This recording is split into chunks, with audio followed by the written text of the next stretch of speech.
puede pasar es que los revisores tengan observaciones distintas o paradójicas que se encuentren, ¿ya? Es decir, que un revisor, por ejemplo, nos diga observaciones en términos de A, por ejemplo, y el otro revisor nos señala observaciones en términos de B. Generalmente son dos revisores.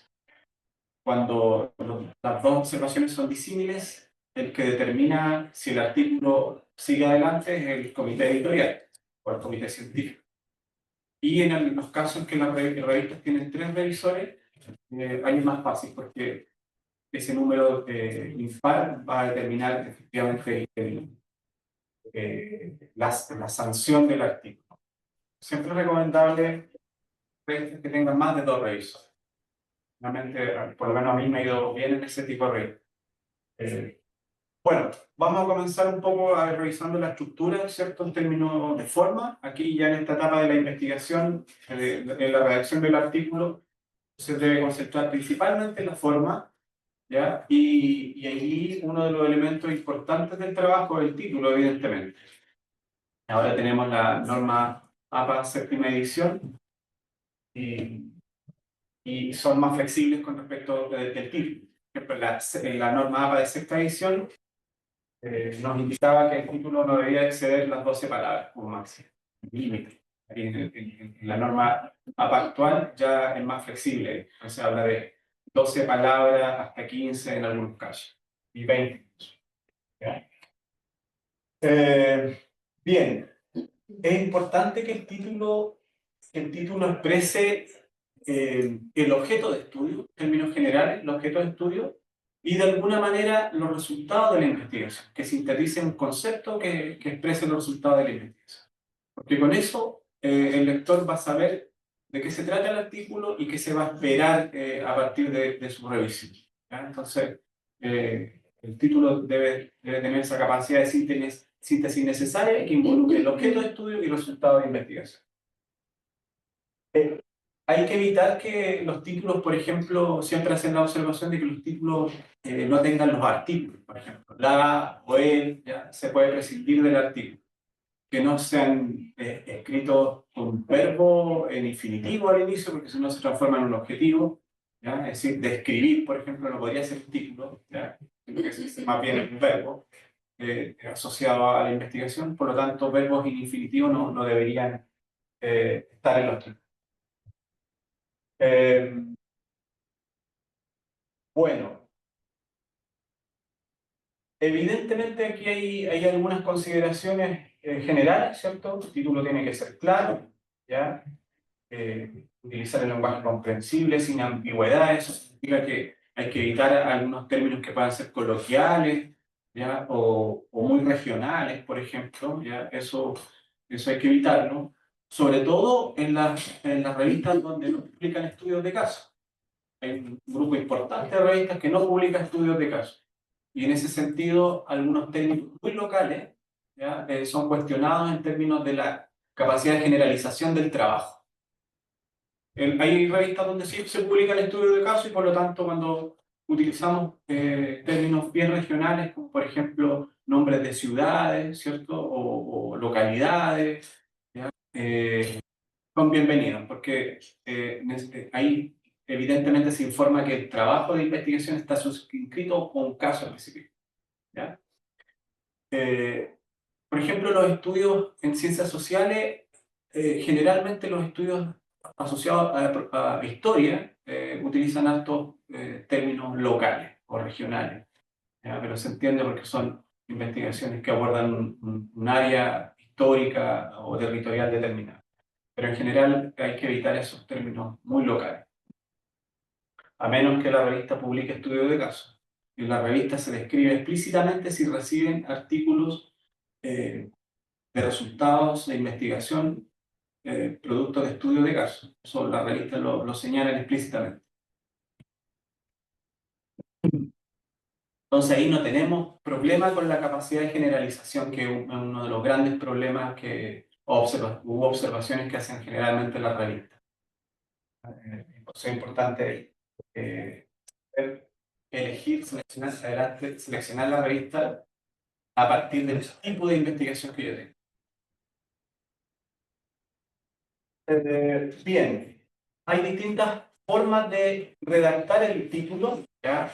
Evidentemente esto tiene que ver, por una parte, con el tipo de investigación que se realiza, ¿ya? Pero también tiene que ver con el tipo de metodología que se utiliza, ¿ya? Por ejemplo, en los títulos descriptivos se describe el objeto de estudio y algún concepto que involucre los resultados. Pero en otros casos también se puede, el título puede llevar una pregunta y ojalá acompañada de un concepto. Sobre todo en las revistas de habla inglesa se utiliza mucho esto, ¿ya? Eh, Luego, bueno, después hay una combinación, ¿cierto? De títulos que involucran descripciones y declaraciones asociadas a los resultados, como les decía un poquito. Por ejemplo, lo vemos en el último caso, prácticas de retroalimentación en aula universitaria, 2 puntos, efectos sobre la motivación estudiantil. Entonces, en la primera parte se describe el objeto de estudio allí, en ese ejemplo, y en la segunda parte se describe parte de los resultados. Se condensan los resultados. Entonces, siempre el título tiene que ser una combinación entre el objeto de estudio y los resultados que se van a mostrar. Y eso es lo que luego se desarrolla, y a partir de ahí se desarrollan las palabras clave, evidentemente. Bueno, aquí hay algunas errores comunes de los títulos. Yo les mencioné un par, por ejemplo, utilizar verbo en infinitivo, ya no es título, sino que es objetivo. Pero otro, ambigüedad, ¿cierto? Cuando el título es demasiado general y más que un título de una investigación específica se transforma como un área, ¿ya? Un área de interés. Entonces, evidentemente, eso hay que evitarlo. O también cuando los títulos son demasiado largos, aun cuando hay revistas que tampoco también tienen cierta flexibilidad ahí. ¿Ya? Por ejemplo, en el área sobre todo en el área de la medicina, dadas investigaciones muy específicas de correlaciones de procesos, por ejemplo, uno se encuentra con títulos largos, pero en general no se reciben, o sea, no son bienvenidos, digamos, no son muy adecuados. ¿Ya? Y lo otro es utilizar metáforas que pueden ser poco claras para una comunidad más universal o más estandarizada. ¿Ya? O sea, la idea es que las metáforas no sean tan locales también, es la misma idea que les estaba planteando. He publicado algunos artículos en metáforas y no he tenido problema, pero que son metáforas que, por ejemplo, también se utilizan en la literatura académica del tema. ¿Ya? Y por lo tanto, si son metáforas que forman parte también de la discusión de la comunidad científica, ya sea porque se construyó a partir de una teoría o emanó a partir de una investigación y se transforma en una tradición al interior del objeto de estudio, evidentemente forman parte de metáforas que ya están, circulan, digamos, en la comunidad científica y por lo tanto son más universales. Si utilizamos metáforas muy específicas, que son locales o que pertenecen a una comunidad específica, es muy probable que se cuestionen. Excepto si son revistas que tienen ese sentido. Por ejemplo, hay revistas en ciencias sociales, nuevamente, que tienen que ver con conocimientos culturales indígenas.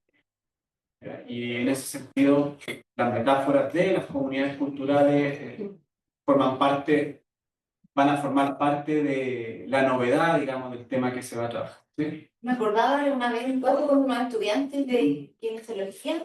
Ellos habían hecho un estudio sobre quimioterapia o hipoterapia. Entonces no sabían cuál colocar, por ejemplo, porque en el artículo se volvieron no colocar así, pero efectivamente el otro autor les había dicho déjenlo como está. Entonces, ahí, ¿qué se hace, por ejemplo, cuando hay como dos conceptos que podrían... Hay que ver la argumentación, o sea, hay que ver si la observación de los autores se basa en alguna argumentación, ¿ya? Porque, por ejemplo, si le dice recomiendo que se retire, ahí uno puede decidir si lo hace o no, ¿ya? Pero si el revisor te dice, este concepto hay que reemplazarlo, dado que en la actualidad se ha discutido, ¿cierto? Si argumenta, ahí evidentemente hay que obedecer a la segunda revisión. ¿Ya? A menos que el autor tenga una argumentación incluso más potente, digamos, que, ¿ya? O que lo que pasa harto también es que uno puede desobedecer, entre comillas, ¿cierto? La observación, si es que uno lo justifica desde una posición paradigmática distinta, ¿ya? Porque pasa a veces que los revisores hacen sus revisiones en función de un paradigma donde comprenden el objeto de estudio. Y a veces no es el paradigma que lleva a cabo el estudio. ¿Ya? Y ahí hay que tomar la decisión si efectivamente conviene o no. Bien, bueno, aquí está la longitud, ¿cierto? Recomendada. En general está bien entre 12 y 15 palabras y es un título que puede expresar claridad. ¿Mm? Sin embargo, evidentemente eso también va a depender de la revista. A veces las observaciones de los revisores nos llevan a alargar un poquito el título, muchas veces cortarlo un poquito. Entonces, en ese afán, allí uno se puede extender un poco más. ¿Ah? La estructura básica de un título puede incluir la población, sí, depende también de la revista. Por ejemplo, estamos pensando aquí siempre en artículos de investigación, artículos empíricos, pero una publicación, un manuscrito también puede ser un ensayo. Y en ese sentido, la población se puede prescindir de la población, porque un ensayo puede llevar una discusión teórica o metodológica, ¿ya? Y ahí, por lo tanto, no hay una población determinada, sino que más bien hay una dimensión analítica asociada. ¿Ya? Y contexto, sobre todo, claro, si son estudios de caso. Sobre todo si son estudios de caso, el contexto se delimita, que es lo que se describe en la metodología.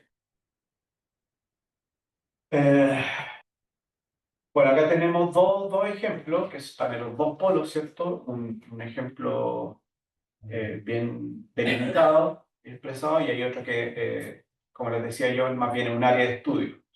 Eh, o incluso menos, digamos, es como una premisa, y reflexiones sobre enseñar mejor. Es una cuestión muy general y que hay que evitar, ¿cierto? La generalidad de los títulos, eso es lo que hay que evitar.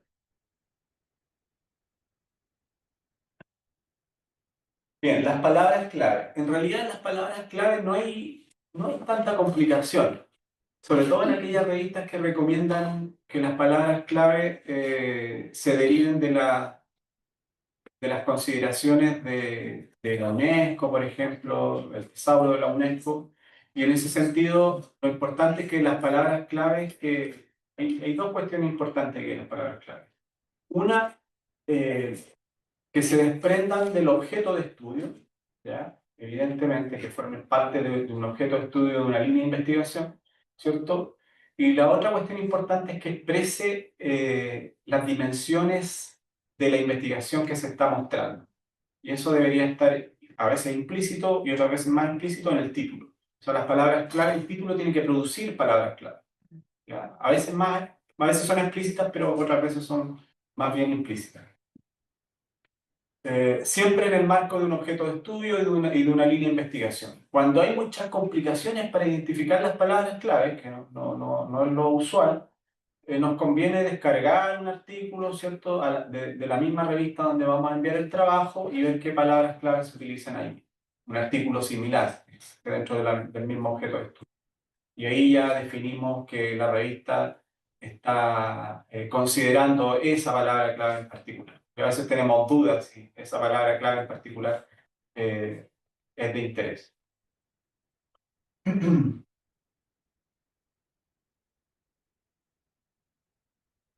Bien. Bueno, las palabras claves también tienen una función más práctica, ¿cierto? Que implican que la búsqueda del artículo una vez publicado puede ser más o menos fácil, accesible a través de los buscadores. Y en ese sentido, las palabras claves van a facilitar la lectura del artículo. Que si un investigador en una línea de investigación en particular está buscando un trabajo, va a utilizar esas palabras asociadas a esa línea, ¿ya? Y por lo tanto puede llegar más rápidamente al artículo que mejor expresa esas palabras clave. ¿Ah? Y ahí hay más posibilidades de que nos lean, ¿cierto? Que nos citen y todo eso. A veces de repente hay artículos que son muy específicos en las palabras clave o en los mismos títulos y cuesta llegar a ellos. Cuesta llegar a ellos y son los artículos que normalmente son los menos leídos, por ejemplo.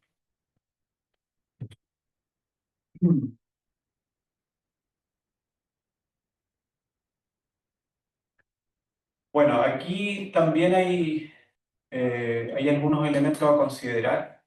Por ejemplo,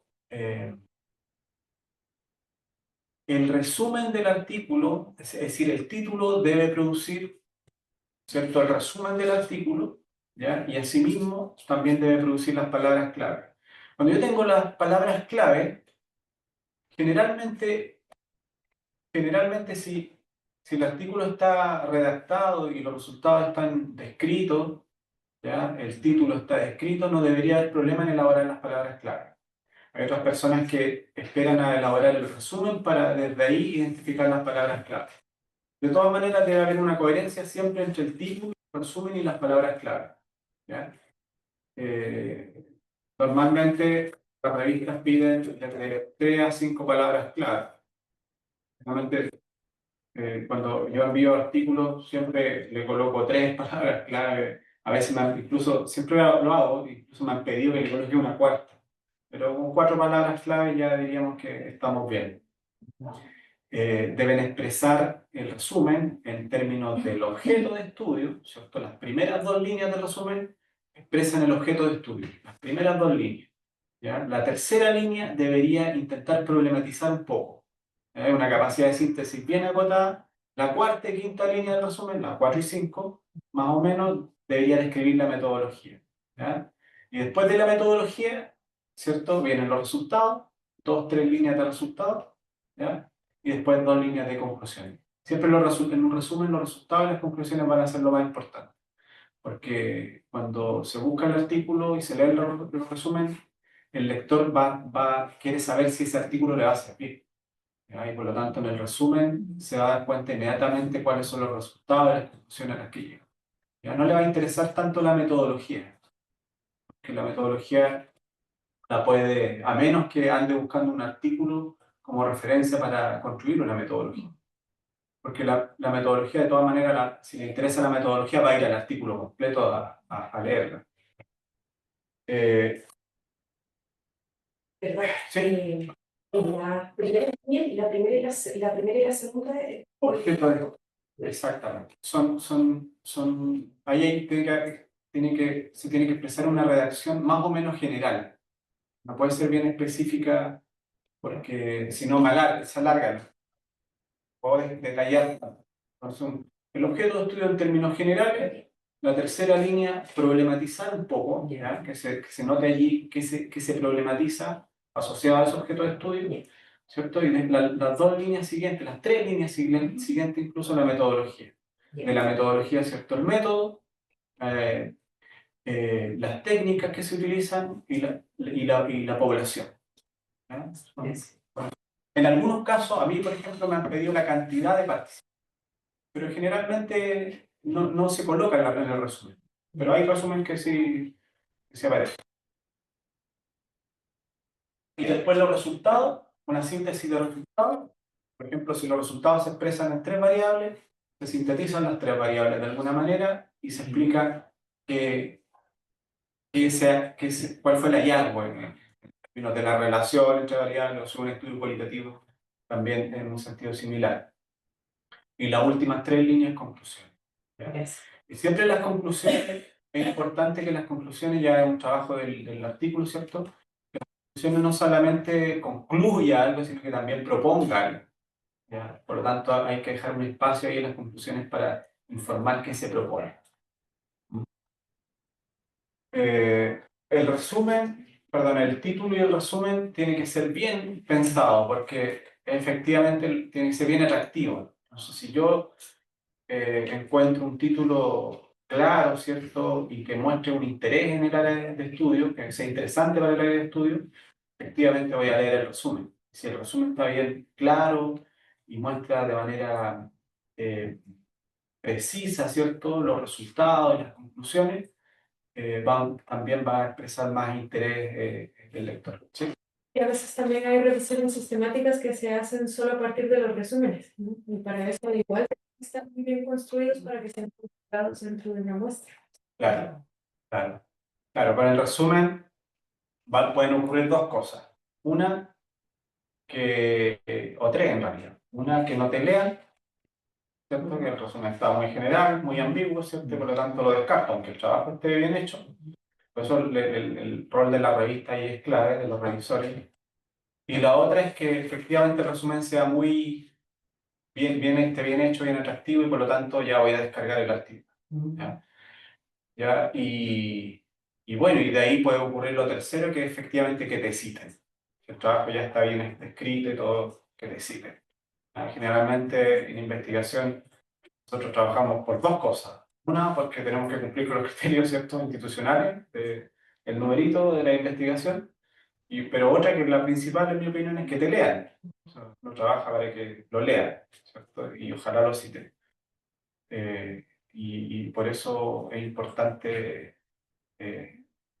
la forma de redacción. Yo tenía una profesora que siempre decía, pero yo después ya no le creí tanto. Decía, para investigar simplemente hay que saber escribir, pero llega un momento en que saber escribir tampoco es suficiente, porque hay que también conocer la teoría, ¿cierto? Construir las discusiones interesantes, que en mi opinión es lo más complejo en un artículo. Atenerse a la cantidad de palabras también que los artículos solicitan. Si bien uno puede tener ya saber cómo logra sintetizar todas esas cantidad de palabras que a veces los artículos piden. Sí. O sea, la capacidad de síntesis es un elemento que es básico. Si no tenemos capacidad de síntesis, nos va a costar mucho. Con los estudiantes por ejemplo, hay estudiantes de posgrado que los primeros trabajos que redactan, ellos tratan de explicar harto, ¿ya?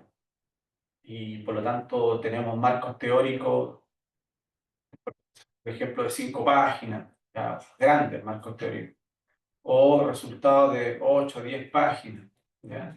Pero de repente leyendo uno se da cuenta que generan esa redacción que es redundante, que es una de las cuestiones de la escritura que es más compleja, digamos, o hay que tratar de evitar a toda costa, ser redundar, ¿ya? Al ser redundante, se genera, eh, se va generando mayor tiempo de trabajo en dejar el artículo listo, porque hay que ir cortando, hay que ir recortando, y a veces, a mí me ha pasado también con estudiantes, a veces pienso que es mejor escribir el trabajo de nuevo, porque es tanto el tiempo que hay que ir recortando, ¿ya? Es mucho el tiempo que hay que ir recortando para ajustar el trabajo, que de repente es mejor agarrar el párrafo y escribirlo de nuevo, ¿ya? Y eso es una de las cuestiones también que hay que tratar de evitar, o que ojalá no ocurra, la redacción redundante.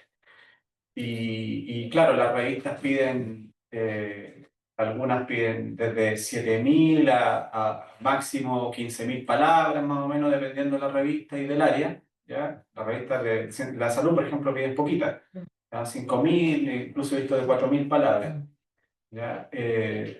Pero eso es siempre un aproximado. O sea, si se pasan, por ejemplo, en 200 palabras, 500 palabras, no se preocupen tanto en verlo igual, ¿ya? Nunca, nunca, al menos a mí, nunca me han rechazado un artículo por pasarme en palabras. Siempre, Tanto. sí, tanto, claro, 200, 300 palabras. Sí me han dicho, bueno, alguna vez me dijeron que el trabajo se excedía en las palabras y que lo recorte, pero nunca rechazado por eso, digamos, ¿ya? Porque de todas maneras los artículos no terminan tampoco cumpliendo la norma cuando ya están publicados, cumpliendo la norma, porque pasa mucho que los revisores te dicen incorpore esto, incorpore este otro, y el artículo que tenía que tener 7.000 palabras se transformó en un artículo de 8.000 o de 9.000. Que hay que incorporar las cosas que se observan. Y en ese sentido, o sea, es ideal cumplir con el número de palabras exacto, ¿ya? Al igual que el resumen. O sea, el resumen son desde 130 palabras a los más grandes que he visto yo. Bueno, ahora no es tanto, pero los más grandes que he visto yo son hasta 200 palabras, entre 130 y 200 palabras. Y ahí es más fácil cumplir con la cantidad de palabras. Se va recortando hasta que cumple con el número exacto. Bien, bueno, hay una coherencia, ¿cierto? Sobre todo para la búsqueda, las bases de datos indexadas. Se recomienda entre 4 y 6 palabras, ¿ya? Bueno, hay errores también que hay que evitar, repetir palabras, por ejemplo, usar sinónimos, ¿ya? De palabras que en realidad significan lo mismo, ¿cierto? O usar palabras que son, las palabras siempre van a ser conceptos, ¿ya? Puede ser una palabra o un par de palabras, pero siempre un concepto, ¿ya?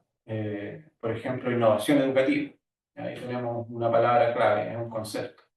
Pero nunca ese concepto va a ser tan extenso. Nunca, en ningún caso una palabra clave va a ser una frase, por ejemplo.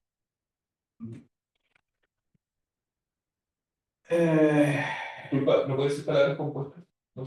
sí, también pueden ser palabras completas, compuestas, perdón. ¿Ya?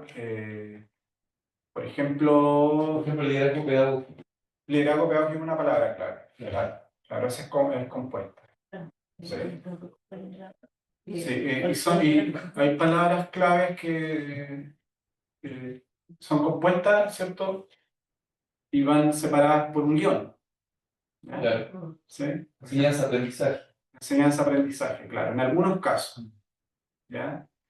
En mi caso siempre utilizo una que por el área, digamos que es la sociofenomenología, socio-fenomenología, porque la palabra clave en el área de investigación se usa así. ¿Ya? Hay revistas que te dicen, revisa el tesauro de la UNESCO.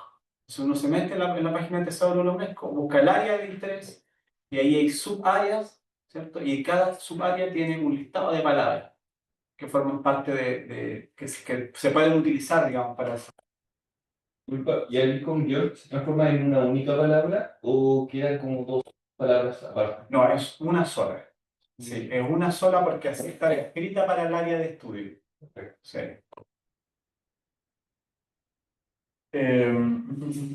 Bien, bueno, acá hay una referencia a los tesauros académicos, ¿cierto? Una herramienta que organiza palabras y conceptos por tema, bien sencilla. Me ha pasado que a veces la palabra clave me pasó una vez que me hicieron una observación por una palabra clave. Ya o sea, no, una observación general por las palabras clave. Y me dijeron, asegúrese que estas palabras clave formen parte del tesauro de la UNESCO. ¿Ya? Y de las 4 palabras, no sé si eran 4, pero había una que no formaba parte del tesauro de la UNESCO. Pero sí formaba parte del área de interés y del objeto de estudio. Entonces ahí yo tenía la disyuntiva si sacarla o reemplazarla, pero pensé en reemplazarla, pero de las que tenía en mente ninguna expresaba el mismo sentido. Por lo tanto, lo que hice ahí fue ir a la revista, los artículos publicados de temas similares, ¿cierto? Y revisar las palabras claves que estaban en la revista publicada, ¿ya? Por otros artículos.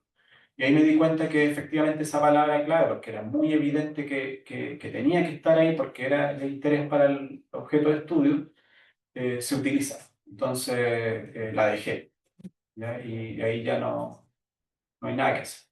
O sea, la revista tiene sus normas, ¿cierto? Pero hay cierto grado de flexibilidad. Lo mismo pasa con las normas APA, hay revistas que dicen, aplique la norma APA, ¿ya? Pero hay algunos peros, ¿cierto?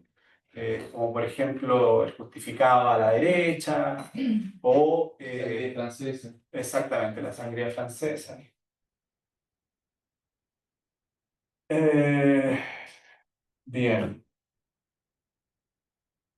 Bueno, ahí hay algunos, ¿cierto? El tesauro de ERIC, que es para temas de educación, el de la UNESCO, que es más multidisciplinario, ya en el área de la salud, DEX, psicología y educación, también el tesauro de la APA para psicología, etcétera.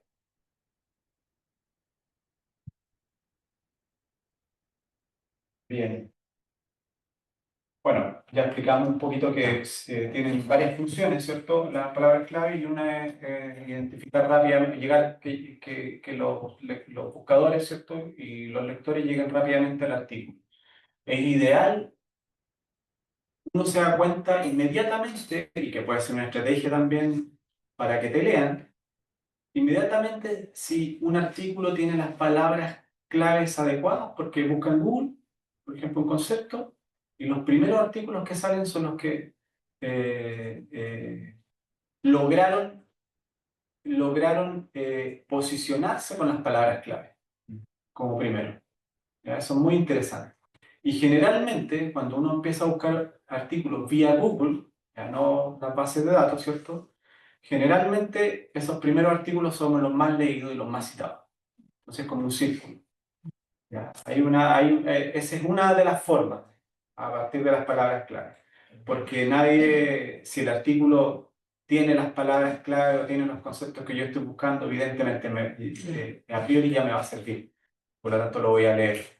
Y si lo leo y me doy cuenta que también es de interés para citarlo, lo voy a citar. ¿Ya? Por eso es muy importante el caso de las palabras clave. Yo tengo un trabajo que publiqué el 2014, cuando estaba haciendo mi doctorado, y ya ha recibido más de 1000 citas. Yo creo que es por las palabras clave. ¿Ya? Es por las palabras clave. Porque ¿De qué es? Sí, ¿cuál es la palabra? no, tiene que ver con el objeto de estudio. Entonces, cuando uno busca ese tema, aparece primero, en segundo lugar aparece mi trabajo. No, la Google para. Sí, pero puede ser importancia, es una de las importancias de las palabras clave. ¿Ya? Eh, Recomendaciones finales de título y palabras clave. Revisa revistas del área, pide retroalimentación a otros investigadores sobre el título, eso es muy importante. Herramientas de búsqueda eso es una buena estrategia, ¿cierto? Hacer el ejercicio de búsqueda, o sea, colocar las palabras clave que estoy usando, colocarlas en el buscador y ver si se llega a artículos similares.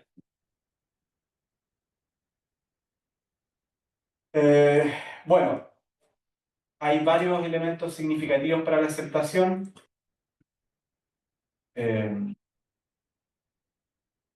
Uno de los principales es la selección de la revista. ¿Ya? Es muy, yo diría que es clave la revista, seleccionar la revista adecuada. ¿Ya? Y hay otros elementos que pueden contribuir, pero de todas maneras, todo esto depende de la revista. ¿Ya? Hay revistas, por ejemplo, que piden lenguaje inclusivo, hay otras que no. Me pasó también una vez por un trabajo, tenía todo el trabajo listo, qué sé yo, 2 revisores.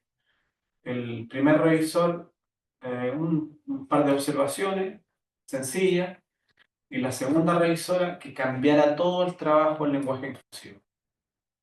Y por lo tanto, eso me costó harto porque no era sencillo, no era sencillo, sobre todo en algunos conceptos que se utilizan en educación, y se transformó en un trabajo bien tedioso. Pero lo hice. Y esa revisión me la enviaron con comentarios en archivo de Word, con comentarios cuando uno hace comentarios a los lados. Y me di cuenta que cuando uno revisa los comentarios, revisa el comentario y le coloca botón derecho, propiedad, ¿cierto? Algo así, aparece el autor del comentario. ¿Ya? Y ella tenía su nombre completo, porque a veces uno coloca las iniciales como autor, iniciales. Por ejemplo, en mi Word, cuando llega un comentario, aparece, creo que DS, ¿ya? Y ella tenía el nombre completo ahí. Y yo copié el nombre, lo busqué en Google, y era una académica feminista, ¿ya? Y había participado en bueno, tenía algunas publicaciones, ¿cierto? Y tenía un librito de metodología. Yo comencé a revisar, vi cuáles eran sus intereses, ahí entendí los comentarios que después me hizo. Eh, y en algún, no me acuerdo ahora, pero en alguna parte del artículo parafraseé una de las ideas que ella planteaba ahí. Me pareció interesante, la parafraseé, y de alguna manera que también eso tiene que ver con otras sugerencias que también siempre se hacen, ¿ya? Y de alguna manera eso ya resolvió sus observaciones, porque además de cambiar el lenguaje inclusivo, habían varios cuestionamientos asociados ahí al género. Estaba diciendo que hay otra de las sugerencias que se hace cuando uno envía un trabajo a una revista. Idealmente hay que revisar los artículos publicados en esa revista asociados al tema de investigación, ¿ya? Y ojalá citar esos trabajos en el que yo estoy enviando, ¿ya? Citarlos. Si las citas corresponden al comité editorial, mucho mejor. Porque el comité editorial, está el comité editorial y está el comité científico. El comité editorial son las 4 o 5 personas que toman las decisiones en la revista. Y generalmente ese comité editorial tiene mucho vínculo con los temas de investigación que se acogen en la revista, ¿ya? Y en ese sentido tiene una trayectoria en las áreas de la revista. Y por lo tanto, si yo cito a alguien del comité editorial, me estoy asegurando que el artículo responde a la línea editorial de la revista. Que yo diría que es el primer rechazo que puede ocurrir en un artículo, no responder a las líneas editoriales de la revista, ¿ya? Me pasó también una vez en una revista inglesa, una revista de educación religiosa, era, ¿sí? Una revista inglesa, y ahí el editor en jefe, Jackson, Jackson el apellido, no recuerdo el nombre ahora, ¿ya? Pero el editor en jefe había escrito mucho sobre ese tema, tenía libros publicados y en Europa era como la referencia en ese tema. Entonces no podía ser que nosotros no lo citáramos, porque estábamos hablando del mismo tema, ¿ya? Y en una de las observaciones, otra persona, uno de los revisores, nos recomendó que revisáramos el trabajo de Jackson. Y efectivamente nos dimos cuenta que estábamos planteando un tema dejando fuera la discusiones que él había instalado. Era muy importante. Entonces, ahí hay una recomendación. Bien, respecto de los agradecimientos, siempre van a ser, ¿cierto?, optativos, generalmente son optativos en la revista. Hay un elemento importante acá que yo quiero destacar, que es la declaración de originalidad ética y conflicto de interés. Cada vez se están solicitando más, ¿ya? Las revistas no piden consentimiento informado, generalmente no piden, ¿ya? Sino que piden una carta, firmar una carta que efectivamente el trabajo fue presentado a un comité de ética, ¿ya? Que puede ser el comité de ética de la universidad, por ejemplo, si el artículo se deriva de un proyecto de investigación. Entonces la revista solicita una carta, una declaración jurada, tipo de declaración jurada simple, donde se exprese que el artículo o los datos, digamos, pasaron y las aprobaciones pasaron por el comité de ética. Eso es lo que se solicita. Una vez me pidieron los datos, ¿ya? Los datos, una sola vez me han pedido los datos, las entrevistas, por ejemplo. Lo que está ocurriendo ahora, hay una política que se llama la política de ciencia abierta, que es global. Y ahí, bueno, se está discutiendo harto eso porque lo que se quiere son liberar los datos de los investigadores para que puedan ser compartidos por otros investigadores. Entonces hay un proceso asociado al uso de datos que está en discusión. Ya, y se están haciendo hartos trabajos en relación a eso. Bien, alguna vez me pidieron que respondiera una encuesta sobre ese tema. Eh, bueno, conflictos de interés tienen que ver con que, por ejemplo, si uno de los miembros del comité científico o el comité editorial es conocido por uno de los autores, pues ahí hay un conflicto de interés. Yo envío el trabajo a una revista donde conozco un miembro del comité editorial y eventualmente hay un conflicto de interés. Eso no quiere decir que el trabajo no se pueda enviar a la revista, solamente ellos solicitan también a través de otro documento, ¿ya? Que se declare el conflicto de interés. Eso significa que si usted conoce a un miembro del comité editorial, lo diga, ¿cierto? Por lo tanto, de esa manera se evita que ese trabajo llegue a esa persona. Bien, hay una estrategia que yo la utilizo harto para el envío de los artículos. ¿Ya? Se las voy a señalar, me ha dado buenos resultados. La sigo utilizando, de hecho, y eso me ha evitado uno de los principales problemas, que es la demora de la respuesta. ¿Ya? En la mayoría de los casos resulta y en algunos casos no resulta. Y voy a explicar por qué.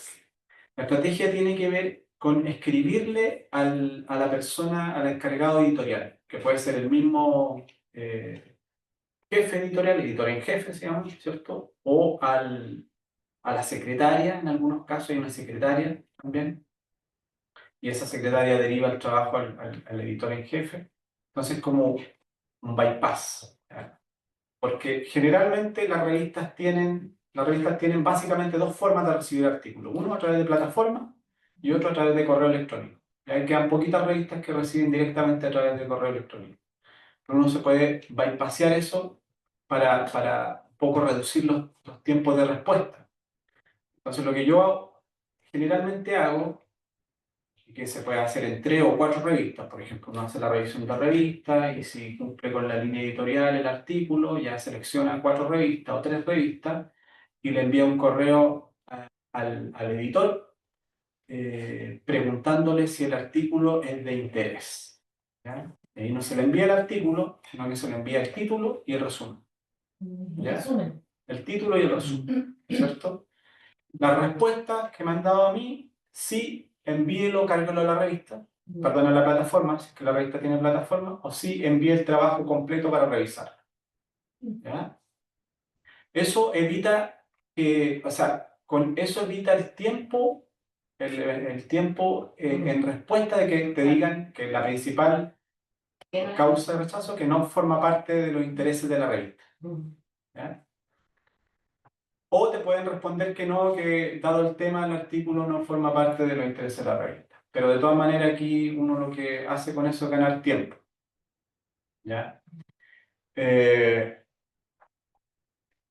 Bien, y eso uno lo puede hacer simultáneamente en 2, 3 o 4 revistas. ¿Ya? Y ahí uno después determina la revista que te responde más rápido, ¿cierto? Conviene enviar el trabajo completo. Pero hay otros criterios también para seleccionar la revista, que tienen que ver con la cantidad de publicaciones que hace por año, ¿cierto? Hay que fijarse en qué fecha fue publicado el último artículo perdón, los últimos artículos del último número de la revista, ¿ya? Porque a veces se reciben, generalmente está el dato ahí recibido, por ejemplo, en agosto del 2025, publicado en agosto del 2028. No conviene, son 2 años, ¿cierto? Entonces, esas revisiones se hacen también para determinar el funcionamiento de la revista, ¿ya? Generalmente las revistas que publican 3, 4 números al año funcionan rápido, ¿ya? Porque tienen equipos editoriales fuertes, tienen un equipo de revisores externos también, y eso sería uno de los primeros criterios.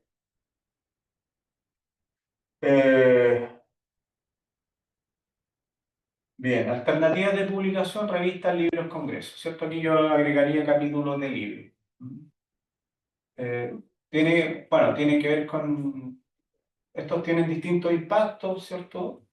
En términos de alcance, de difusión, ¿ya? Generalmente con los libros y los capítulos de libros, generalmente, no siempre, uno apela a una comunidad científica más local, ¿cierto? Excepto si se trata de capítulos de libros, por ejemplo, editados por editoras internacionales como Springer, McGraw-Hill, etc. Ahí ya hay un público, el capítulo se va a una audiencia más global, ¿ya? Pero generalmente los libros y los capítulos de libros apelan a un ámbito más local. Los mismos libros que editamos nosotros acá, etc. Y los congresos igual. Los congresos es alta energía invertida y yo generalmente trato de evitar congresos porque si bien es cierto, es interesante para construir redes académicas sobre todo, pero hay alta energía invertida y alto tiempo en los congresos y todo. Y, y, y el alcance no es tanto. Yo diría que lo más importante de los congresos, sobre todo si depende también el tipo de congreso, pero es claro, es poder constatar la discusión actual que se está llevando sobre un tema y sobre todo generar académicas.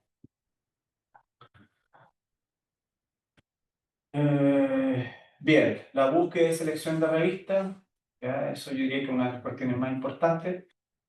Como les decía, hay que tratar de asegurarse que el artículo que elaboramos responda a los lineamientos editoriales de la revista. ¿Dónde están las líneas editoriales de la revista? En la descripción de la revista. Y en la descripción de la revista aparecen las líneas editoriales o líneas de interés de la revista. ¿Ya? Si el artículo cumple con eso, lo van a recibir para revisar. ¿Ya?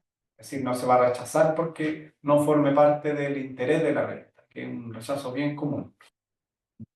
Y en ese sentido hay que seleccionar aquellas revistas que, que nos garanticen que efectivamente nuestro trabajo tiene espacio en esa revista. ¿Ya? Bueno, ojalá revistas de acceso abierto, ¿cierto? Publicadas en bases de datos reconocidas, ¿ya? No hay que tenerle miedo a eso.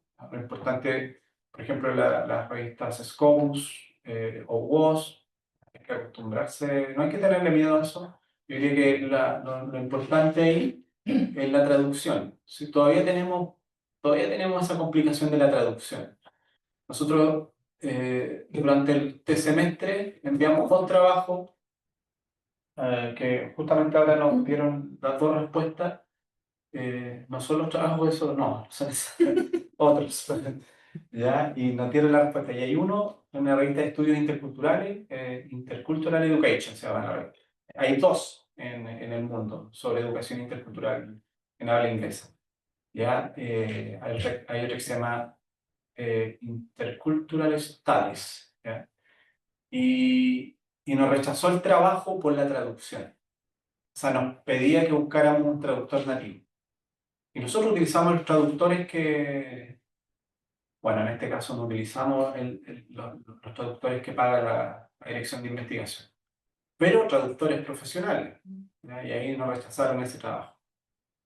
Y el otro, con el mismo traductor, no lo rechazaron, pero nos pidieron que mejoráramos la traducción.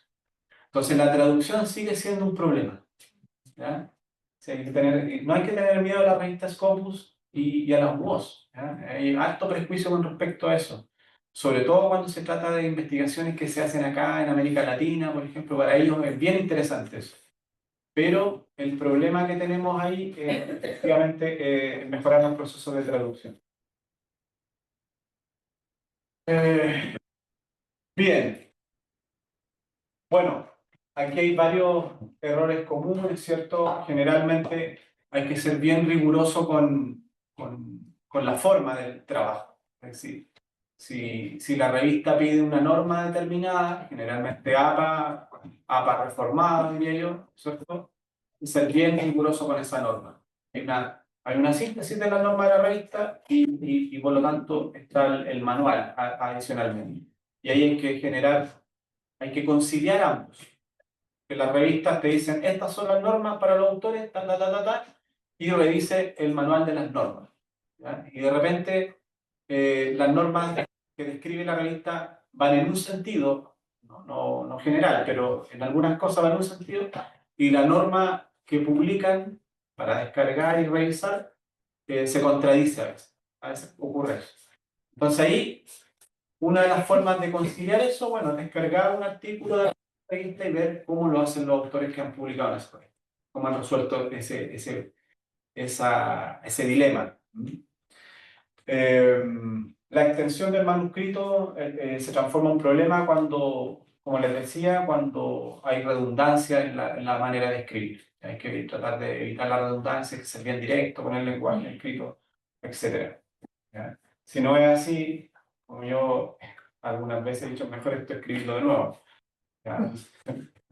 Bueno, también los software antiplagio se están utilizando, bueno, siempre se han utilizado en las revistas, pero ahora están avanzando harto en software para detección de IA. ¿Ya? Pero se está utilizando también harto la IA para, bueno, ustedes saben que a veces las cosas se utilizan para bien y otras cosas no tanto, ¿cierto? Entonces, la IA, no es el objetivo de esto discutirlo, pero la IA podría facilitar la búsqueda de publicaciones. Acortar ese proceso de búsqueda lo puede acortar y de ahí uno tiene que hacer la revisión de si efectivamente ese artículo existe, porque ha pasado que, ¿cierto?, construye respuestas. De todas maneras, se está utilizando harto la detección de IA en la red. Una vez me pasó en un trabajo que yo tenía me acuerdo que hice una vez en un archivo aparte, escribí el título del trabajo. O sea, estaba como dándole vuelta al título del trabajo y no estaba conforme. Y una vez que estuve conforme, copié el título de ese documento y lo pasé al archivo, al artículo que tenía el manuscrito completo y lo pegué. ¿Ya? Y esa acción de copiar y pegar me la detectó el revisor. Sí, y me dijo, este trabajo, es un comentario que lo tengo en un correo por ahí, me dijeron así como este trabajo, o el título de este trabajo evidencia plagio, algo así. ¿Ya? Porque yo escribí el título en otro documento y después lo corté y lo pegué en el trabajo completo. Y parece que ese tránsito lo detectaron. Entonces yo tuve que explicar lo que había hecho. No ocurre normalmente, pero podría ocurrir. ¿Ya? Lenguaje inclusivo y no sexista, sí, sobre todo en la metodología, ¿ya? A veces no es necesario en el manuscrito completo, a menos que la revista lo solicite, pero sí en la metodología. En la metodología sí, para efectos de referencia a los participantes. Autoría y afiliación. Es primordial conocer la diferencia de numeración de autoría, además de seleccionar criteriosamente quién será el autor o autora que se encargue de la correspondencia. Siempre va a haber un autor que se encargue de la correspondencia, o sea, de tener el vínculo con el comité editorial para efectos de recibir las observaciones, etc. ¿Ya? Eso en las plataformas para cargar la revista es explícito, o sea, ahí se selecciona quién va a ser el autor correspondiente. Y la afiliación, bueno, la afiliación tiene que ver con la institución a la cual pertenecen los autores. ¿Ya? Hace poquito nos aceptaron un trabajo donde yo incorporé a un estudiante de pregrado. ¿Ya? Sí, estudiante de pregrado y incorporé a otro estudiante del doctorado. De todas maneras, no son académicos, ¿cierto? Pero tienen una afiliación. Son afiliados a la universidad, al doctorado, en este caso, y el estudiante pregrado a una carrera. Agradecimientos siempre van a ser opcionales. Sí, los proyectos, o sea, para las revistas son opcionales, pero en la mayoría de los casos los proyectos, para efectos de evidenciar los productos derivados de los proyectos, producto derivado del proyecto puede ser un artículo, los mismos proyectos exigen que el artículo exprese el agradecimiento al proyecto, ¿cierto? En este caso, el financiamiento. Entonces no hay que olvidarse de eso porque yo tenía un proyecto Fondesit que lo cerré y me rechazaron un artículo porque no tenía los agradecimientos. Es decir, me rechazaron el artículo, no de la revista, sino que me rechazaron como producto del proyecto. Y ahí tuve que enviar un correo a la revista porque estaba recién publicado y les pedí que si podían modificar en la página y agregar el agradecimiento. En realidad yo lo había agregado, pero no de la forma que exigía el proyecto. Con el código y lo tal. Entonces ahí me equivoqué. Y la editora de la revista me dijo, no, ya está todo listo. Y por suerte justo me habían aceptado otro y me habían enviado un correo para la revisión de la diagramación y todo, y ahí pude salvar. ¿No? Bien. Bueno, esto es lo que un poco hablábamos antes, ¿cierto? Las revistas explicitan estos elementos éticos y en algunos casos tienen instrumentos para que evidenciar estas dimensiones éticas. Cartas, ¿ya? Declaraciones, juradas, etc. Simple, etc. Cartas para expresar conflictos de interés, entre otros. Y esto no hay que pasarlo por alto, porque sobre todo en el caso de los artículos que se suben a plataforma, o no, ahí no pasa tanto, porque si no el artículo no se puede enviar si uno no carga todos los documentos. Pero en el caso en que la revista recibe artículos por correo, a mí me ha pasado que falta la carta de declaración de originalidad. ¿Ah? Entonces ahí uno va a la revista, a la página de la revista y busca dónde está la carta de declaración de originalidad para descargarla y está, esto la completa, la firma y ahí puede cargar el artículo y enviarlo por correo. Bien, bueno, este es un mundo aparte, esto son las revisiones. La primera parte, toda la primera parte yo diría que tiene que ver con forma, ¿cierto? Y esta segunda parte de las revisiones ya tiene que ver con fondo. A veces con forma, pero más con fondo, porque los revisores no hacen revisiones de forma. El comité editorial, ese primer filtro, es el que revisa que se cumplan las formas, ¿ya? Pero ya cuando los revisores reciben el trabajo, se ocupan del fondo. Y el fondo tiene que ver con la utilización correcta de conceptualizaciones, discusiones que efectivamente contribuyan al área de investigación, a la línea de investigación, ¿ya? Teorías que también se estén utilizando en el campo, etc. Son revisiones de fondo. En uno de los trabajos que en 2019 envié un trabajo, me acuerdo, fue el trabajo que más he demorado en corregir las observaciones. ¿Ya? Eran tres, una revista PIA, revista Metodología de las Ciencias Sociales, 2019. Y allí eran tres revisores y había un revisor cuyas observaciones eran relativamente fáciles de incorporar. ¿Ya? Eran 2 páginas de observaciones. Y un segundo revisor ya era un poquito más complejo, eran 3, 4 páginas. Y el tercer revisor eran 10 páginas de observaciones. Entonces, en total tenía más o menos como 15 páginas que responder, solamente observaciones. Y me acuerdo que demoré trabajando más o menos 3 horas diarias, 2 semanas. Era como casi empezar a escribir el trabajo completo. ¿Ya? O sea, la complicación principal es que el trabajo se me estaba agrandando. ¿Cierto? De 15 páginas que tenía, terminé con casi 20. Y ahí, por ejemplo, de todas esas revisiones, ¿en qué punto también uno como que toma o no toma Sí. ciertas Habían algunas... observaciones? Porque finalmente uno tiene una postura respecto, por ejemplo, de cierto y yo creo que lo coloca, pero lo saca como del... Entonces ahí, como hasta qué punto también se toman esas 15 páginas Sí. o no. Sí, la capacidad que uno tiene de omitir ciertas observaciones tiene que ver con la experiencia que también tiene uno y el aprendizaje que ha ido adquiriendo. ¿Ya? Porque, por ejemplo, si es tu primer artículo o tu segundo artículo, te van a parecer que todas las observaciones tienes que incorporarlas. Pero en la medida en que tu trayectoria va aumentando y tu conocimiento sobre el área va aumentando, tú tienes más capacidad de argumentación para responder a esas observaciones. Y ahí tienes más libertad para descartar que tú sabes que en realidad no son tan importantes. ¿ya? Pero de todas maneras, en ese momento de las 15 páginas yo pude salvar varias, o sea, hay varias que pude responder, ¿ya? Pero me acuerdo que muchas de esas observaciones representó un aprendizaje importante. Y eso es un elemento importante que yo diría que el más destacable de la observación, que uno aprende harto.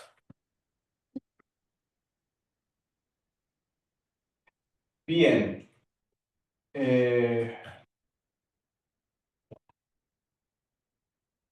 Bueno, esto también es otro tema. La revista depredadora o predatoria. Miren, yo aquí voy a ser bien honesto con ustedes. Hay revistas que efectivamente son depredadoras, ¿cierto? Y hay efectivamente, dentro de las depredadoras, hay revistas que son falsas, que no existen, ¿cierto? Y por lo tanto, te lanzan el anzuelo, ¿cierto? Uno envía el trabajo, te piden una tasa por publicación, ¿ya? Y después la revista desaparece. Es el peor de los casos.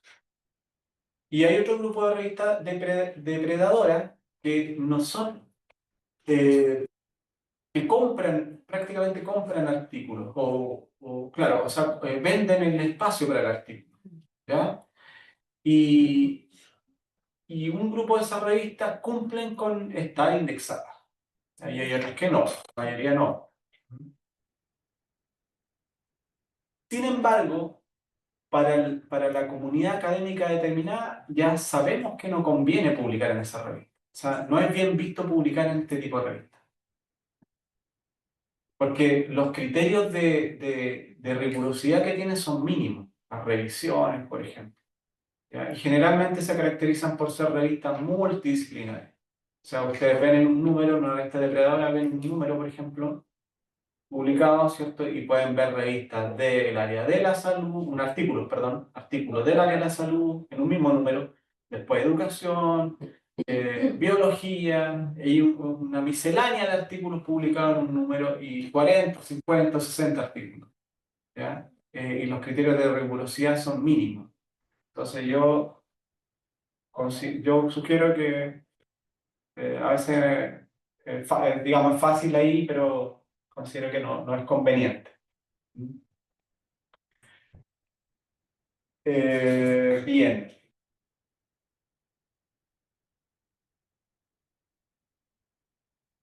Bueno, hay revistas que piden cargos, ¿cierto? Tasas por publicación, APC, tasas por publicación.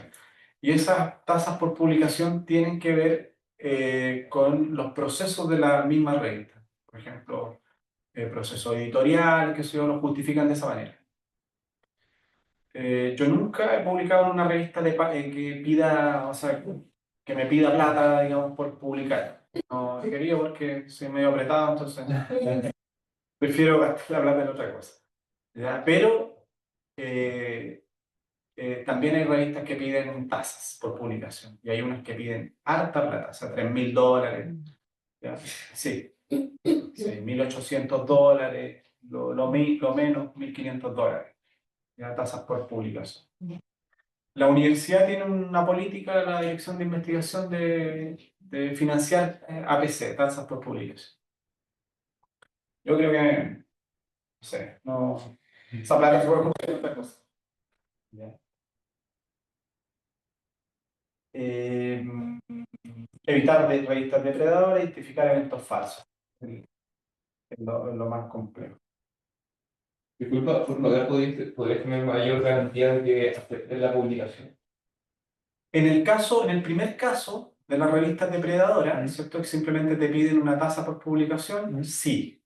O sea, tu artículo va a ser publicado sí o sí. Y las revisiones generalmente no va a recibir observaciones. Es esa es la situación. Generalmente, no siempre, pero funciona más o menos así. Bueno, las características de las revistas predatorias, hay una investigación que está citada acá al final, que es bien interesante, que es un estudio sobre análisis de la revista depredadora. Tienen una lógica de funcionamiento, los títulos de la revista son bien generales, entonces cabe todo, etcétera. ¿Ya? Lo pueden buscar después, ahí está en la referencia. ¿Ya? En el peor de los casos de las revistas depredadoras, que son falsas, ¿cierto? Es todo inventado, o sea, los nombres generalmente son revistas que están alojadas, pues me acuerdo del artículo este que yo revisé para esto, están alojadas en la India, por ejemplo, en Pakistán, así, en ese contexto. ¿Ya? Bueno, aquí hay un panorama general del contexto de la publicación en Chile. Esto se deriva de una encuesta sobre investigación en ciencia, que son datos del 2021, 22 por ahí, ¿ya? Un informe. Y en el caso de Chile, aquí está en la primer gráfico, aquí está el presupuesto que Chile tiene para investigación y desarrollo. Ha ido aumentando. Este gobierno aumentó el presupuesto. Luego, aquí hay un promedio de citas acumuladas por países miembros de la OCDE. Aquí estamos nosotros. O sea, todavía estamos siendo poco citados cuando nos comparamos con los países de la OCDE. Bueno, en el lado izquierdo hay un comportamiento del consumo de investigación y de ciencia. Yo creo que esto para efectos de difusión es interesante. En el caso chileno, por ejemplo, las personas mayores de 15 años, cuáles son los temas asociados a la ciencia que les interesan. ¿Ya?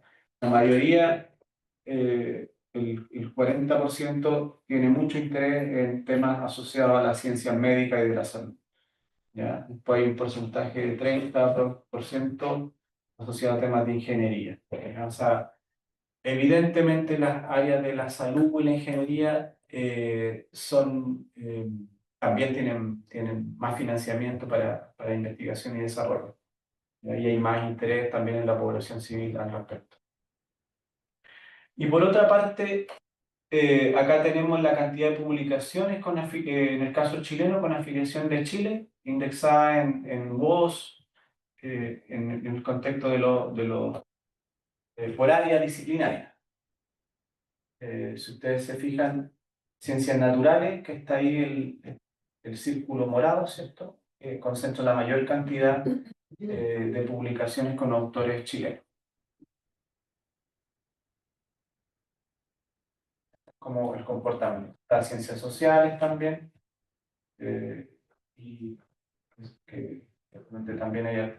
Bueno, en la psicología es una de las disciplinas que más revistas tiene.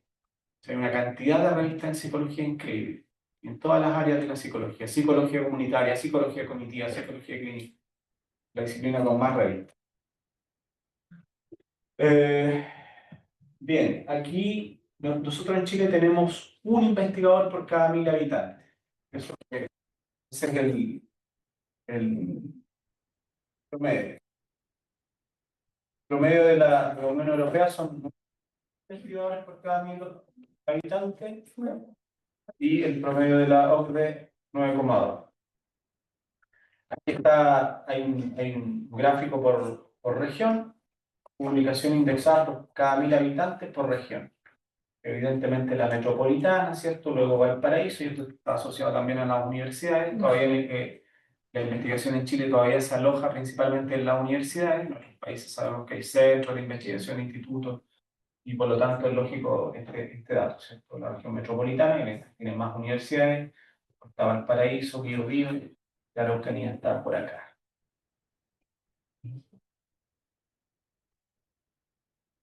Porcentaje de investigadores mujeres, también todavía aquí hay una brecha de género social.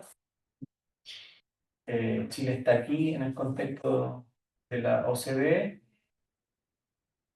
más o menos, poco menos del 40% de investigadores son mujeres, 30 y algo. ¿Ya? Y acá está ¿cierto? Por disciplina. ¿Ya? El morado ahí están las mujeres. Generalmente la investigación todavía sigue siendo una actividad de hombres. Bueno, aquí hay este software Compilatio se utiliza aquí en la universidad, se utiliza a nivel de doctorado. Yo no sé si lo tienen ustedes, ¿no? Pero en el nivel de en posgrado, en doctorado se utiliza. O sea, los estudiantes cuando envían sus proyectos de investigación se les pide que lo envíen a la biblioteca para capturar el porcentaje de plagio que. En Blackboard hay otra herramienta, ¿no? Sí, Que se llama Safe Assign. Y también te detecta si hay referencias de algún libro o si hay texto también de internet, copiado al pegar. Y te IA lleva al enlace de ese y de IA. De IA no, de IA todavía no hay algo que pueda ser Porque fiable. sí detecta IA. Sí, y hay un porcentaje permitido de IA, en este momento no recuerdo, creo que de 1 y 7%.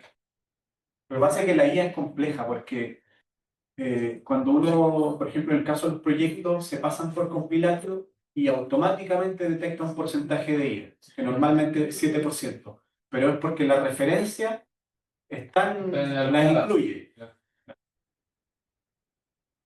Bien. Bueno, ustedes lo pueden revisar con detalle, ahí hay un ejemplo, ahí está las similitudes, ¿cierto? Uno pasa el software por compilatio, yo no sé si, no tengo claro si todavía la biblioteca tiene, porque ese lo utilizamos nosotros en la universidad que es sede del doctorado, que tiene la dirección principal, y ahí tenemos acceso a través de biblioteca. No sé si acá ya liberaron el acceso a este software. Eh, Bien. Claro, lo permitido es entre un 0 y 10%, ¿cierto? Entre un 0 y 10% de plagio es lo permitido, considerando que también detecta la referencia, ¿ya? Si es más de un 10% hasta un 25%, eso tiene que ser revisado, ¿ya?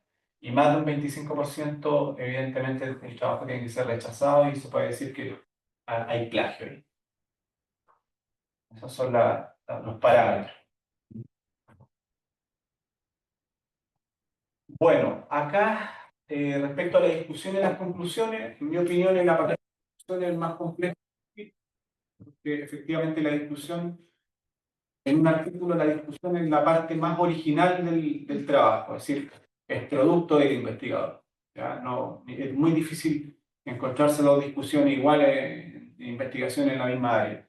¿Ya? Y en ese sentido, merece una atención especial en relación a la interpretación de los resultados, ¿ya? Es importante aquí conocer bien las teorías, ¿cierto? Las dimensiones teóricas que involucran al tema de investigación, para desde ahí generar aportes, ya sean teóricos, metodológicos, incluso, ¿ya? A partir del estudio. Eh, Se dice que un artículo con buenos resultados de discusión asegura su publicación. Así es simple, ¿ya? En los artículos que hemos publicado, siempre hay una observación asociada a la discusión. O sea, siempre. Nunca, nunca la discusión ha pasado así, la revisión sin nada que cambiar o mejorar, ¿ya? Así de importante es para la revista ese apartado. Bien. Bueno, aquí hay algunos datos que ustedes digamos que ustedes pueden revisar, ¿cierto? Hay que considerar que las conclusiones no se tienen que quedar en conclusiones generales a partir de los resultados, sino que tienen que ir un poquito más allá, en el sentido de también avanzar concluir hacia una propuesta, por ejemplo, o limitaciones del trabajo, proyecciones, etcétera, ¿ya? Lo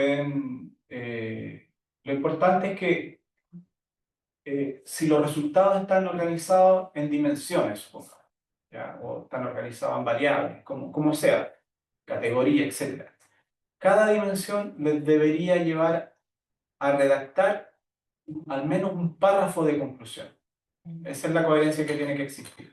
¿Ya? Si yo tengo mi resultado presento 3 dimensiones, bueno, tengo que tener un párrafo de conclusión para cada dimensión. Tengo que concluir tengo que generar una conclusión a partir de esa dimensión que presente los resultados. ¿Ya? Una vez que hice eso, después puedo cerrar con una conclusión, ¿ya? Más general incluso, o avanzar hacia concluir limitaciones y proyecciones del estudio. No siempre piden en las revistas limitaciones y proyecciones del estudio, pero sí en algunas revistas lo piden y explícitamente proponen que se redacten esas limitaciones y proyecciones.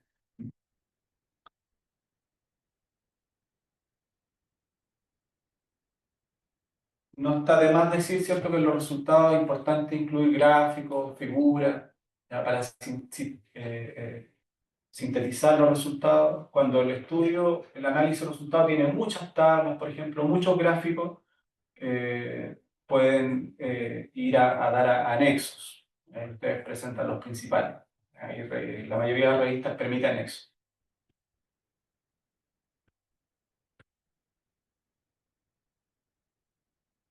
Bien, bueno, aquí hay algunas referencias de cómo citar. Importante también la referencia. Ser bien riguroso la presentación de las referencias, que estén todos los autores que se utilizaron en el texto, que estén bien referenciados. Las revistas, cada vez más revistas piden el DOI. Ya hace unos años atrás, 5 o 10 años atrás, las revistas no pedían DOI, hace 10 años atrás.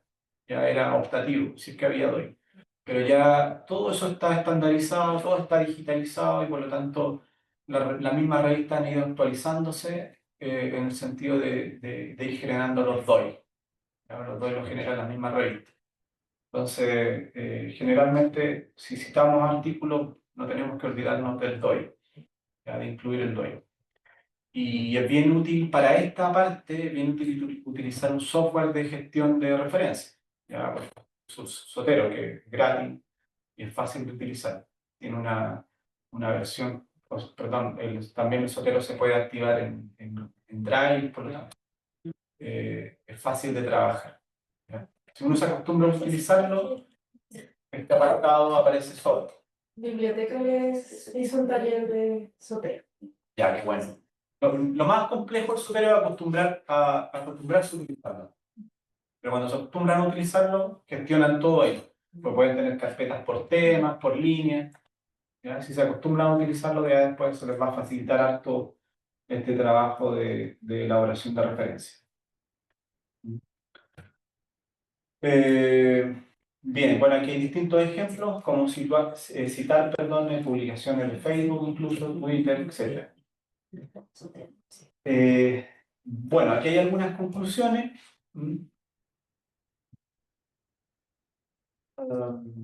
Sí. Asociada principalmente a la presentación de resultados, ¿ya? Pero en términos generales, eso es. Hay muchas cuestiones que tienen que ver con la misma práctica de la redacción que también de la elaboración de artículos, manuscritos que se van aprendiendo. Por ejemplo, no es lo mismo elaborar un artículo a partir de un proyecto de investigación que a partir de un estudio acotado, o sea, un estudio pensado para elaborar el artículo, ¿ya? Un proyecto de investigación normalmente tiene objetivos, ¿cierto? 2, 3 objetivos y por lo tanto el artículo derivado del proyecto debería responder a un solo objetivo. Y un proyecto puede producir 3, 4 artículos. El trabajo colaborativo también para elaborar el artículo también hay un aprendizaje ahí, ¿cierto? Es importante coordinarse bien en términos de colaboración para un trabajo de investigación. Normalmente lo que nosotros hacemos es, por ejemplo, compartir la búsqueda de antecedentes y el marco teórico lo vamos delegando a los distintos miembros del equipo. Del análisis, en algunos casos se concentra en aquella persona que tenga las competencias para analizar, ¿no? ¿Cierto? Más adecuado y lo haga más rápido. Y la discusión sí es más sensible. O sea, la discusión hay que ir conversando. ¿Ya? Pero, y la metodología, una persona puede redactar, no hay problema con la metodología. En términos de redacción hay que argumentar y describir lo que se hizo. ¿Ya? Y después viene el proceso de revisión del trabajo completo. Ojalá que todos lo lean, que todos lo revisen, en caso de equipos de trabajo, hasta que esté listo para enviarlo a la revista. Profesor, a propósito de que estaba viendo ahí que decía con asistencia del día, bueno, yo soy un fan de las IA, a mí me gusta mucho. ¿Cuál es su percepción respecto de este recurso que a mí me parece, bueno, complementario para un compañero de trabajo? Desde todo esto, porque en realidad es inevitable que tengamos hoy en día este recurso disponible. Y si bien obviamente la originalidad de un artículo es esencial, hasta qué punto también uno puede hacer uso de tipo de recursos y la guía como de asistencia, ¿no? Lo que yo he visto es que se está declarando el uso de la IA en la metodología, en la búsqueda por ejemplo, para la revisión sistemática. Ya, para la revisión sistemática también se puede hacer una revisión sistemática con apoyo de IA. ¿Ya? Y en ese sentido, la IA permite llegar a los trabajos, sobre todo si son IA de pago, digamos. Sí. ¿Ya? La Perplexity, por ejemplo, ¿cierto? Que es una IA específica para hacer investigación. Y lo otro, y en ese sentido, claro, se debe declarar el uso de la IA para procedimientos como eso. ¿Ya? Y lo otro, en términos generales, es hacer una revisión de antecedentes. ¿Ya? Hacer una revisión de antecedentes bien específica. Si lo complejo de la IA es utilizar cierto lenguaje adecuado para llegar a los trabajos. Entonces, definitiva, la IA lo que hace, acorta el tiempo de búsqueda, ¿ya? Y puede eventualmente acortar el tiempo de lectura, ¿ya? Pero eso, de todas maneras, tiene que ser revisado, porque todavía no hay mucha certeza. Claro, de hecho, coloca y no, el enlace no coincide, o no existe, o no coincide con el artículo que coloca ahí, por ejemplo. Si uno coloca, buscar el artículo, lo pincha y abre otro que no es necesariamente. Si uno le da el prompt de bases de datos X, como que mejora la búsqueda y... Claro, claro. Pero eso es lo que yo he visto. Ahora todavía no está totalmente resuelto aquello. ¿Ya? También entiendo que, por ejemplo, a la versión actual de Atlas T para análisis cualitativo de datos le incorporaron IA. ¿Ya? Yo no lo he usado, pero no sé hasta qué punto la IA puede interpretar datos cualitativos. Ya que es un proceso más complejo. O para análisis de datos, también, bueno, ya son útiles. Pero todavía no lo tengo tan resuelto. Que me interesa harto el tema, por eso me gusta harto, entonces... Pero para la ¿Cómo puede búsqueda, ser complementario al Sí, proceso de sí. investigación, al manuscrito, sí. ¿cierto? No, yo creo que tiene que ser complementario. Cuando con fines de asistencia educativa de personas. La próxima clase precisamente es de esa temática. Ah, qué bueno. Con eso cerramos. Inteligencia artificial para la investigación. Bueno, A los que están en línea.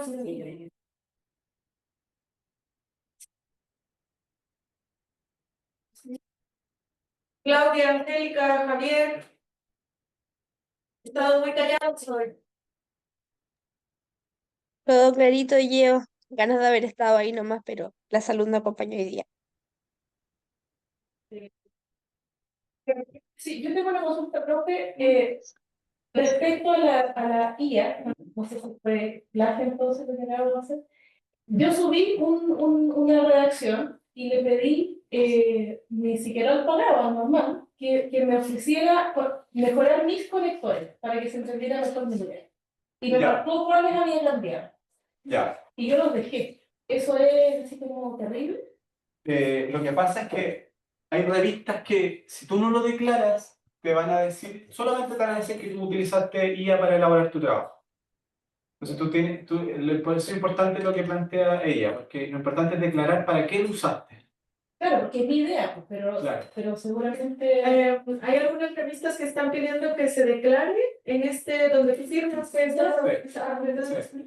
¿en qué secciones del trabajo utilizó. ¿Y para qué? Ajá, ¿y para qué? Entonces, cuando, bueno, uno ya lo mandó, también es parte de la integridad decirlo, porque si no, claro, si uno no lo declara y ellos lo ven, te van a rechazar por esta cuestión. Sí.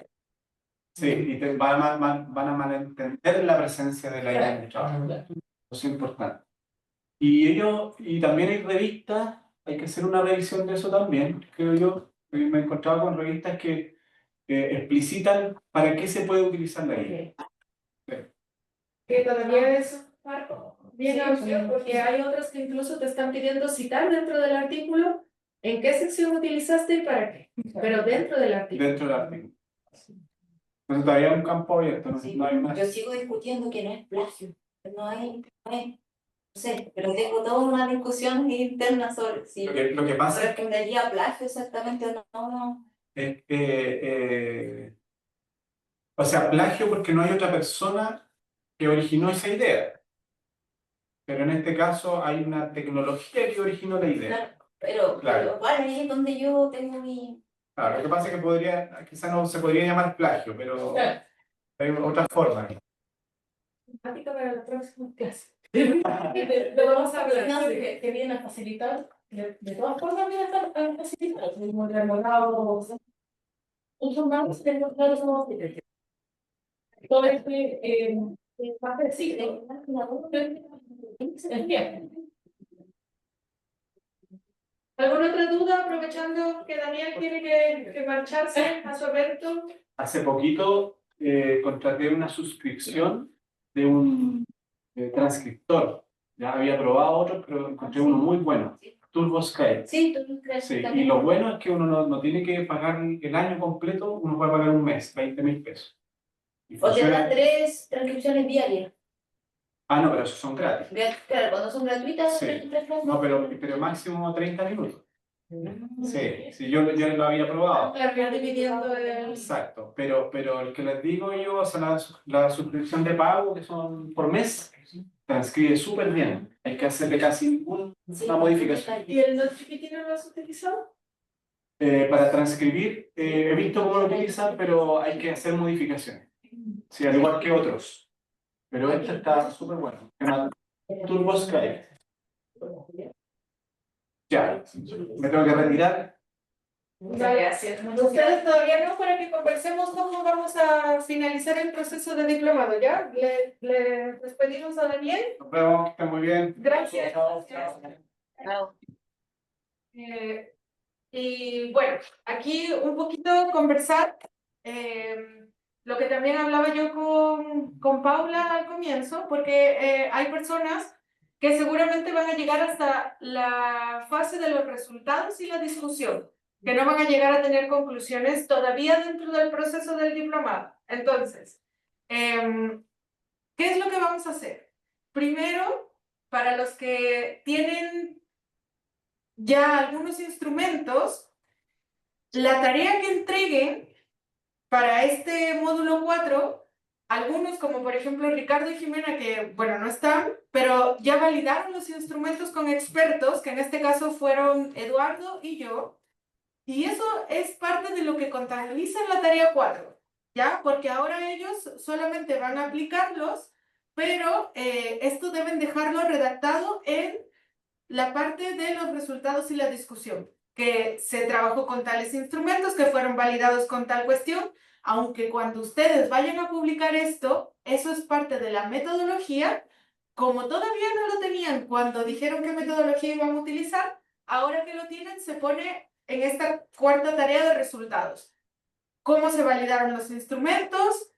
Si es que se llegaron a aplicar y si es que ustedes tienen algunos resultados preliminares, que es lo más probable que le pase a la mayoría, porque si bien apenas van a hacer esa investigación empírica como tal de levantar el resultado, ustedes ya conocen qué es lo que ha estado pasando en el aula. Así que tienen idea de algunos que pueden ser resultados preliminares y que luego se van a validar o a refutar seguramente cuando ya hagan el análisis de lo que les den los instrumentos. Pero eso es lo que vamos a enviar como tarea 4, ¿ya? Para otras personas que yo sé, como Michael que está acá, que ya tiene los resultados, él sí tiene que entregar análisis y discusión, ¿ya? Porque yo sé que él ya lo tiene, solo tiene que trabajarlo y entregarlo.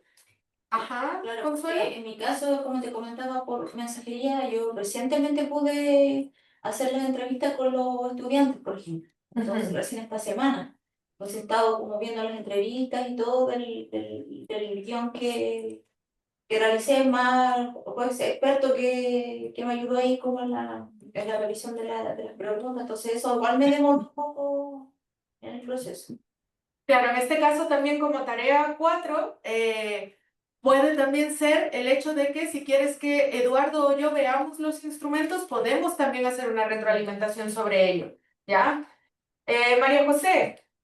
Georgina, a mí me pasa un poco lo mismo porque yo tengo un focus group listo y podría trabajar con otro esta semana o la otra semana, pero no he validado el instrumento. Ah, vale. Pero tú hiciste un focus group. Sí, ya lo hice. Ya, ¿y qué otro instrumento tienes? ¿Alguna encuesta?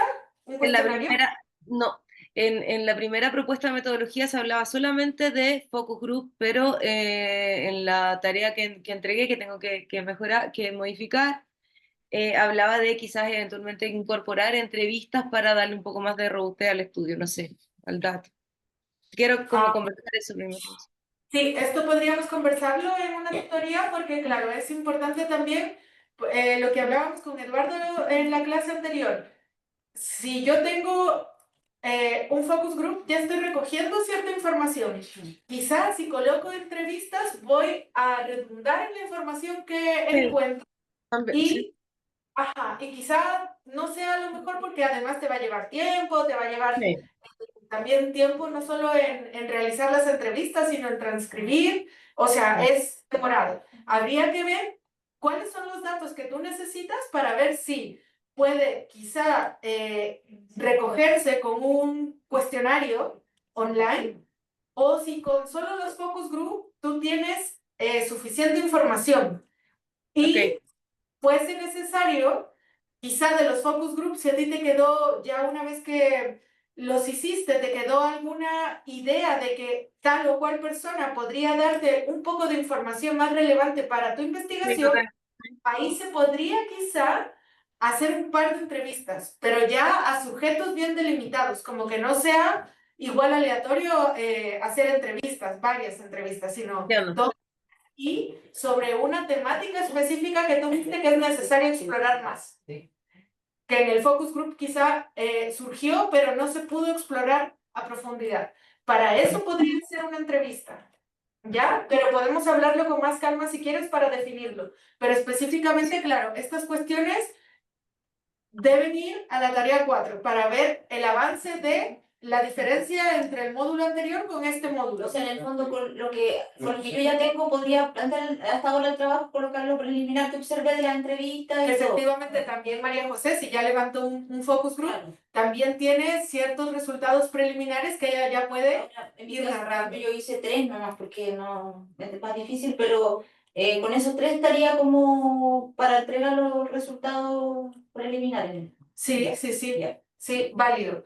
Y bueno, ya lo que sería la tarea 5 de este módulo, bueno, claramente eso quizá, pese a que todavía no van a llegar a tener conclusiones tal cual de su trabajo, quizá va a ser menos difícil porque ya con lo avanzado van a poder, y con todo lo que vieron hoy, van a poder decir, bueno, quizá este podría ser mi título, estas podrían ser mis palabras claves, las referencias que falten, todo en formato APA, porque, por ejemplo, Claudia en el módulo 2 les hizo muchas retroalimentaciones de que a algunos les faltaba incluso las referencias, a otros les faltaba colocarlas en el formato de APA, que les pedía lo que Michael mencionaba hace rato, la sangría francesa. Oh, porque Sí. no sabía. Bueno, todo eso hay que hacer las mejoras para entregarlo en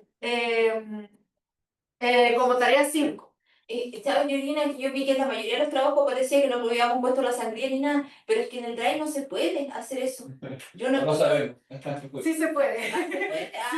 Yo no lo he descubierto, pero no podía. Con Javier lo hicimos el otro día, Porque pero pero lo copiamos y lo pegamos de un Word lo terminamos haciendo, Javier, ¿cierto? En un Word fuera de Drive. Sí, sí. Pero esas referencias que teníamos en Drive las pasamos al Word fuera de Drive, le pusimos la sangría Sí. francesa y nos lo volvimos a llevar. Ah, Y generalmente sí deja, pero hay que no estar dentro del recuadro. Ves que en el formato del trabajo tienen un recuadro. Sí, Ah, ese sí. recuadro como que bloquea la cuestión de la sangría. Pero si tenemos una hoja donde no esté ese recuadro, van a poder hacerlo. A ver, ¿Alguna duda? Georgina, es que me pasó lo mismo. ¿Cómo lo hicieron? Lo hicieron en Word por fuera y después lo pegaron, pero no directo en el Drive. Lo pegamos al Drive, pero Pero sin el recuadro. sin el recuadro. O dentro del recuadro también pudimos, pero se lo sacamos para que no hubiera problema. Pero ¿qué hicimos? Las Ah, referencias que tenemos en el Drive, las cortamos y las pegamos en un Word de nuestro computador.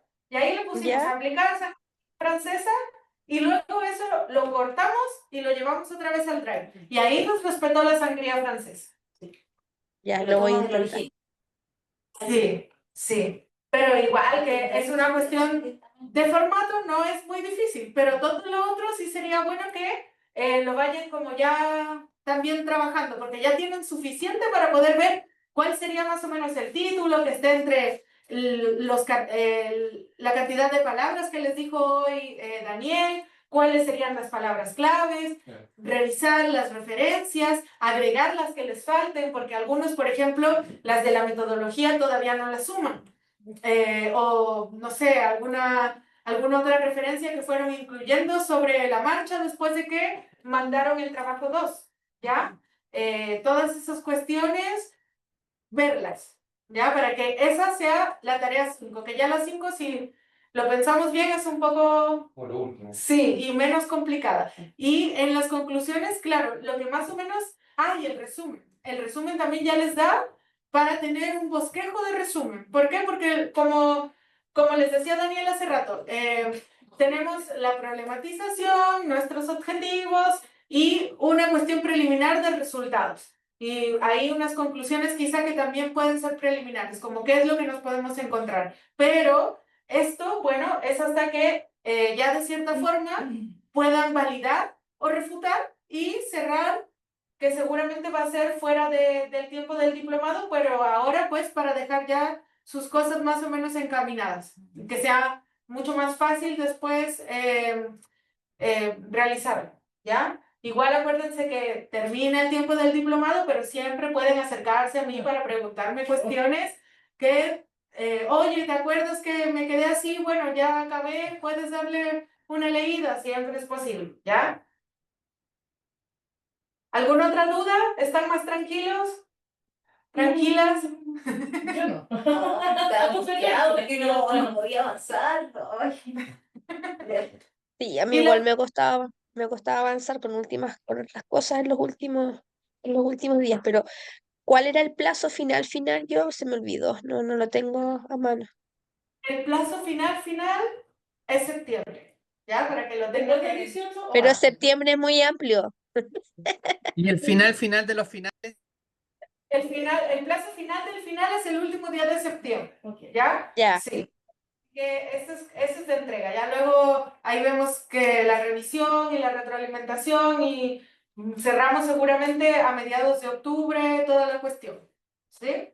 Y la próxima clase vamos a hablar sobre inteligencia artificial e investigación, para que ojalá puedan venir la mayoría y vamos a debatir esas cuestiones de que si es plagio o no, cuándo, cómo, qué software están utilizándose para qué, cuál me ayuda más para lo que decía Daniel, por ejemplo, quizá buscar referencias, otro que me ayude con cuestiones de redacción, en fin, esas cuestiones igual vamos a hablar un poco sobre ello, ¿ya?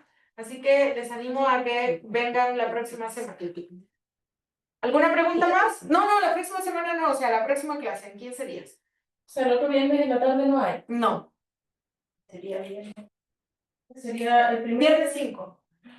terrible. Y Ah. ya septiembre. Sí, ya 5 de septiembre. Ya. Buenísimo. María José, te espero entonces que me confirmas una fecha y una hora para reunirnos, ¿ya? Sí,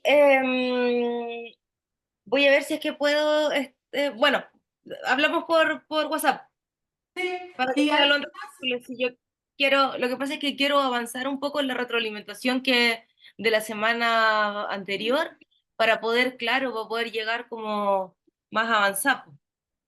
ok, sí. Y si alguien más necesita, también ya las tutorías pueden ocupar las tutorías de martes y jueves en la mañana, y si no, igual yo me he estado reuniendo en otros horarios porque a veces no es posible Disculpa, es que que disculpa, eso es lo que me pasa a mí, el horario de las tutorías para mí es imposible estar. O sea, nunca voy a sí, poder estar el martes o el jueves ahora. coordinemos uno individualizado, así como hice con Bárbara hace poquito y con Javier también en algún momento me reuní. Y Ok, bueno, dale, sí. gracias. Bien, si ya no tienen más preguntas ni dudas, yo creo que podemos cerrar hoy por aquí y nada, a darle con lo que queda al final. Ya están casi que del otro lado. Oye, Saludos, Claudia.